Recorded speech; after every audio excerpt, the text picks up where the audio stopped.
Obrigada, senhor presidente. Cumprimento Vossa Excelência, todos os colegas que participam dessa sessão, especialmente a deputada Patrícia Bezerra, que se emocionou diante da perda, né, muito precoce do prefeito da cidade de São Paulo. Então, aqui eu reitero os meus sentimentos aos familiares, à bancada do PSDB, ao filho do prefeito, que creio foi a pessoa mais impactada, não só pela perda do pai, mas pelo processo que o pai enfrentou com altivez, né?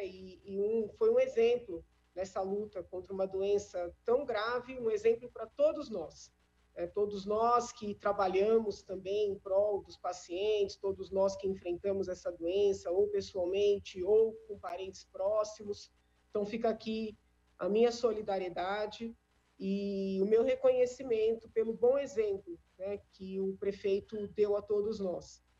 Com relação à PEC, senhor presidente, eu quero primeiro deixar muito claro que as minhas observações a esta PEC, que já foram levantadas na CCJ, posteriormente no Colégio de Líderes, essas observações não têm nenhum tipo, vamos dizer assim, de reparo ou nenhum viés de desconfiança para com os colegas que propuseram a PEC, né? Porque a iniciativa foi do deputado Edmir Chedid, a quem cumprimento aqui, mas vários colegas de vários partidos apoiaram a iniciativa do colega. Então, eu quero aqui deixar muito, muito firme que as minhas observações, os meus questionamentos não trazem nenhum viés de questionamento aos colegas. É uma questão técnica mesmo. Eu expus as minhas dúvidas, inclusive ao líder do governo, e entendo respeitosamente que as questões que eu apresentei não foram respondidas. As dúvidas que eu levantei não foram sanadas. Então, eu começo dizendo o seguinte: esta PEC foi trazida do âmbito federal, na forma em que o texto foi aprovado no âmbito federal. Ocorre que, durante o trâmite da PEC federal, houve mudanças. E a PEC, na origem, trazia alguns instrumentos de fiscalização desse recurso passado fundo a fundo. É bem verdade que, na esfera federal, essa fiscalização se torna ainda mais necessária, porque os montantes, né, que tramitam na esfera federal são muito mais elevados do que os montantes manuseados aqui no âmbito estadual. Tá? Mas essa PEC, depois de aprovada, foi muito criticada pela doutrina, foi criticada por membros do TCU, por estudiosos, né, da CGU também. Há várias publicações, eu mencionei isso na CCJ. Então, eu tenho uma preocupação de nós adotarmos um texto que foi muito questionado, e o próprio colega Chedid, que me antecedeu, disse que o governo precisou editar uma série de normas para regulamentar a PEC na esfera federal. E eu sou muito honesta ao dizer que eu não confio no Poder Executivo. Nada que a gente aprove aqui, que dependa da regulamentação do Poder Executivo, hoje eu confio, porque eu confiei na reforma da Previdência, eu confiei quando da votação do 529, e por decreto o Executivo alterou tudo. Então, até a fala do colega Chedid, no lugar de me trazer tranquilidade para votar essa PEC, me trouxe ainda mais dúvidas, porque se dependerá da regulamentação do Poder Executivo, ainda mais insegura fica a nossa situação. O colega traz o argumento central, né, que vem a favor dessa PEC, e é o argumento que eu tenho ouvido dos colegas das mais diversas siglas partidárias, que é o desejo e a necessidade de afastar a burocracia. Tá? Só que eu quero aqui estabelecer um parênteses. Hoje, né, sejamos francos, o governo só impõe burocracia para pagar as impositivas, que são previstas em lei. Porque quando o governo paga as tais voluntárias, né, e eu não estou fazendo aqui juízo de valor, né, eu não aceito emendas voluntárias, mas não existe proibição. Então, não é crime. O governo paga as voluntárias muito mais rapidamente do que paga as impositivas.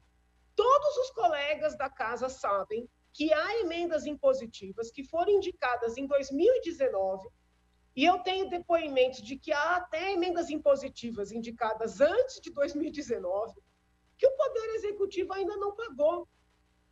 Então, por quê? Porque impõe uma série de pré-requisitos, uma série de exigências, muitas sequer saíram das secretarias para serem instruídas pelas prefeituras.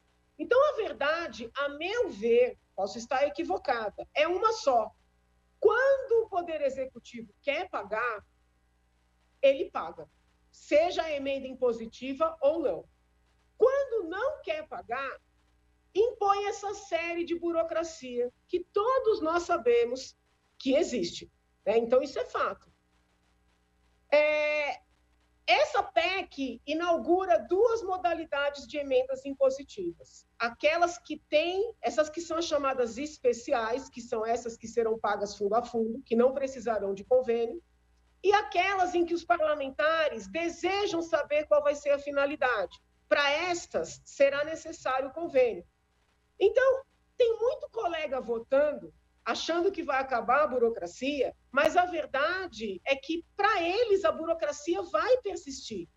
Porque são os colegas que, como eu, querem indicar uma emenda para uma Santa Casa em especial numa determinada cidade, para reformar uma escola específica, né, em regra, num bairro mais carente, numa outra cidade, para uma entidade que cuida de crianças carentes, específica.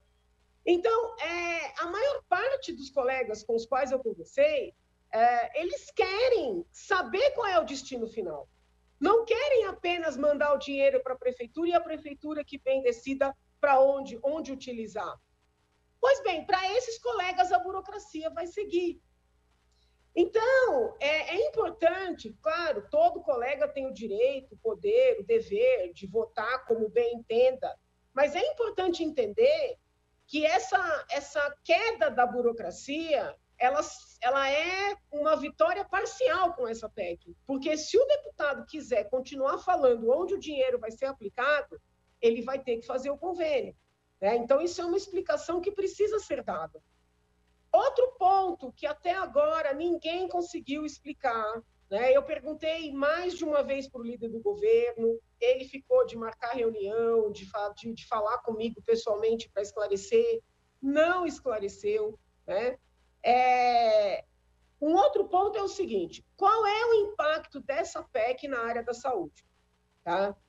Esta PEC prevê, como essas tais emendas especiais ou que serão pagas fundo a fundo, que apenas 30% vão para custeio, 70% para equipamentos, obras, infraestrutura. Hoje, nós temos um sistema de que 50% das emendas impositivas necessariamente vão para a saúde.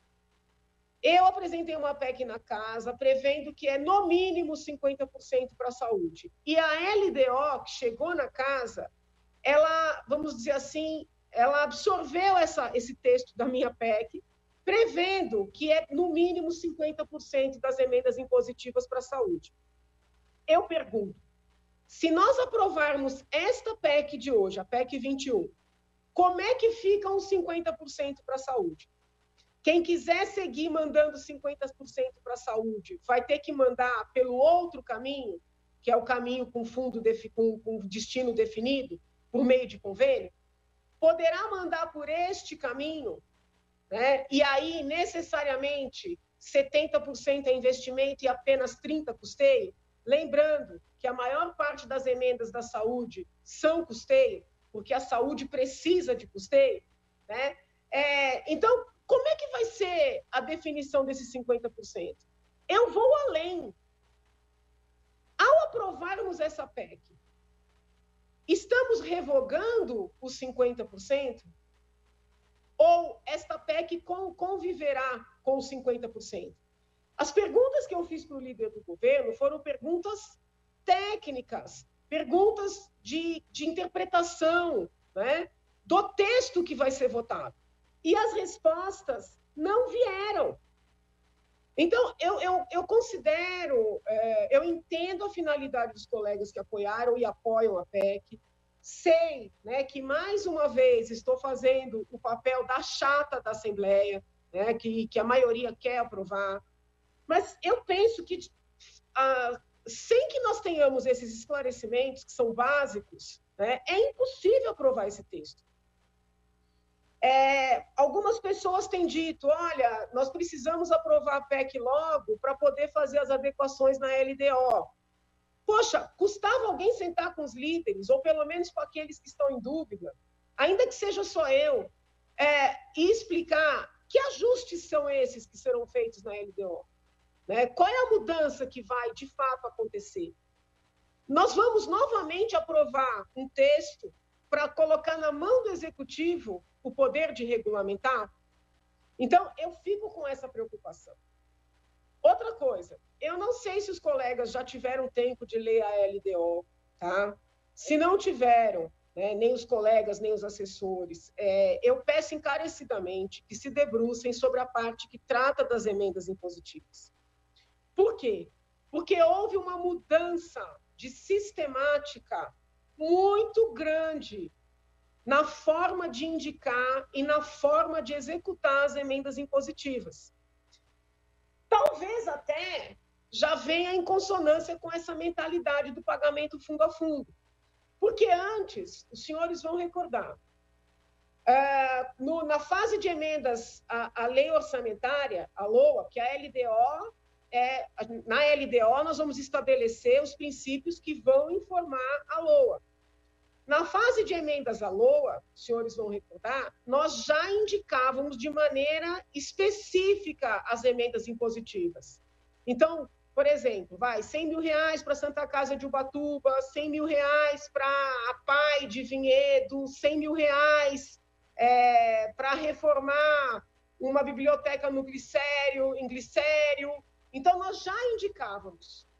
Quando passava pela votação no plenário, todas essas indicações elas eram aprovadas em plenário. E isso era publicado, as cidades ficavam sabendo, os prefeitos, é uma maneira de poder também fiscalizar. Se a LDO for aprovada como chegou, nós vamos fazer indicações genéricas.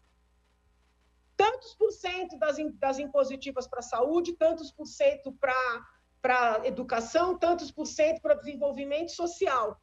Depois da aprovação da LOA, é que nós vamos fazer as indicações específicas, né? Isso está um pouco em consonância com essa ideia da PEC. Manda o dinheiro para o prefeito e o prefeito decide onde aplicar. Mais uma vez, não estou aqui colocando em dúvida a honestidade nem dos deputados, nem dos prefeitos, não é isso. Mas, no lugar de dar mais poder para os deputados, eu penso que a redação que chegou da LDO e que a forma de pagamento que vai ser implementada pela aprovação dessa PEC vai, na verdade, tirar do parlamentar, né, a prerrogativa de dizer onde é que o dinheiro vai ser aplicado.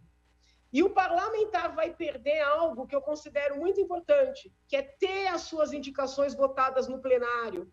E, uma vez aprovada a LOA, as suas indicações publicadas como lei, né? Essa publicação como lei é uma segurança para o parlamentar, para a cidade contemplada, para a Santa Casa, para o hospital, para a escola, para a entidade contemplada. É uma questão de segurança.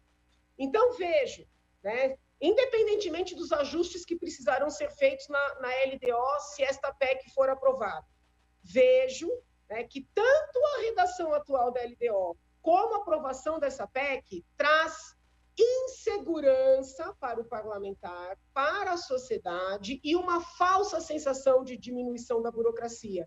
Porque quem quiser continuar decidindo como o dinheiro vai ser aplicado na ponta, vai ter que seguir o mesmo critério de hoje, e por esse critério o governo só paga quando ele quer. Muito obrigada, senhor presidente.